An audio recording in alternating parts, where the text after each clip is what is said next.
تراویح میں ایک سانس میں سورہ فاتحہ کا پڑھنا، تراویح میں امام صاحب کا سورہ فاتحہ ایک سانس میں پڑھنا کیسا ہے؟ محمد صاحب پشاور سے۔ اگر ایک سانس کی بات نہیں ہے، سورہ فاتحہ ایک سانس میں پڑھنا بھی جائز ہے۔ سوال یہ ہونا چاہیے بہت تیز اسپیڈ میں پڑھنا کیسا ہے؟ اگر اسپیڈ اتنی ہے کہ سمجھ میں نہیں آ رہا، کہ الفاظ ہی پورے واضح نہیں ہو رہے، تو پھر تو ناجائز ہے، اور اگر الفاظ واضح ہو رہے ہیں، ایک لفظ سمجھ میں آ رہا ہے، تو پھر جائز ہے، لیکن بہتر نہیں ہے۔ اعتکاف میں کیا کام کرنے چاہیے؟ معتکف کو کیا کام کرنے چاہیے اور کن کاموں سے بچنا چاہیے؟ بنت عبد الجبار انڈیا سے۔ پہلی بات تو ان کاموں سے بچنا چاہیے جس سے اعتکاف ٹوٹ جاتا ہے۔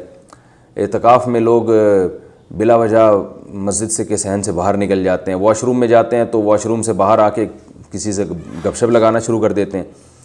تو ہر وہ کام جس سے اعتکاف ٹوٹتا ہے اس سے بچنا چاہیے۔ دوسرا، اعتکاف میں غیبتوں سے بچنا چاہیے، بد نظری سے بچنا چاہیے۔ اعتکاف میں بھی لوگ آج کل جو ہے وہ واٹس ایپ پہ اور فیس بک پہ لڑکیوں سے چیٹنگ کر رہے ہوتے ہیں، تو بہت زیادہ بیہودہ حرکت ہے۔ اور جو ہے غیبت سے بچیں آپ، اور اس میں جو ہے کہ بد نظری سے بچیں آپ۔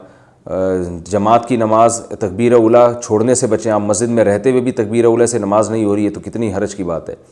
باقی یہ کہ اپنے شیڈول کو اعتکاف میں متعین کرنا چاہیے، کہ پہلے سے یہ فیصلہ کر لینا چاہیے میں نے یہ 10 دن کیسے گزارنے ہیں، تو اس میں کتنی تسبیحات پڑھنی ہے، کتنی تلاوت کرنی ہے، اور کیا کیا سیکھنا ہے۔ یہ سب شیڈول پہلے سے ہوگا تو آپ کا اعتکاف میں ٹائم ویسٹ نہیں ہوگا۔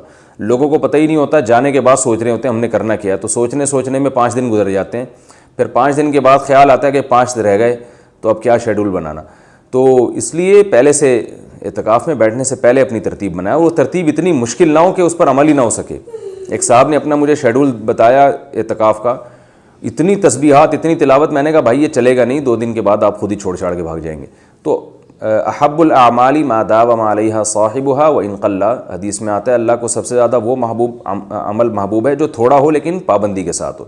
تو تسبیحات رکھیں، تلاوت رکھیں، اور سب سے بڑی بات یہ ہے کہ یہ فیصلہ کریں کہ بھئی اعتکاف میں ہم نے گناہوں سے توبہ کرنی ہے۔ جب ہم 10 دن بعد مسجد سے نکلیں گے، یا خواتین جو اعتکاف کے کمرے میں بیٹھتی ہیں، ہم جب 10 دن بعد اعتکاف ختم ہوگا تو ہمارے اندر چینجنگ آنی چاہیے، کوئی نہ کوئی گناہ ہماری زندگی سے ختم ہونا چاہیے۔ نسوار سے روزے کا حکم، کیا نسوار سے روزہ ٹوٹتا ہے یا نہیں؟ محسن ایبٹ عباس سے۔ نسوار جب آپ رکھیں گے تو ذرا سبھی اگر اس کا ذائقہ حلق میں چلا گیا تو روزہ ٹوٹ جائے گا۔ اس لیے علماء کہتے ہیں کہ حلق میں ذائقہ چلا گیا تو بہرحال روزہ ٹوٹ گیا، ذائقہ نہیں گیا تو چونکہ خطرہ بہرحال ہوتا ہے اس لیے مکروہ ہے، ناپسندیدہ ہے۔ رکھنے سے روزہ تو نہیں ٹوٹے گا، لیکن کیونکہ اس بات کا پورا امکان ہوتا ہے کہ حلق میں ذرات پہنچ جائیں، اس لیے اس کو مکروہ اور ناپسندیدہ عمل کہا جائے گا۔ نسوار ویسے بھی ناپسندیدہ چیز ہے، کوئی اچھی چیز نہیں ہے۔ ہر نشے کی چیز جس میں بھی اس طرح کی کوئی وہ وقتی طور پر انسان کو ریلیکس کر دیتی ہو، یہ ساری چیزیں صحت کے لیے نقصان دہ ہیں، تو ناپسندیدہ ہیں، تو روزے میں اور زیادہ ناپسندیدہ ہے، لیکن حرام نہیں کہہ سکتے۔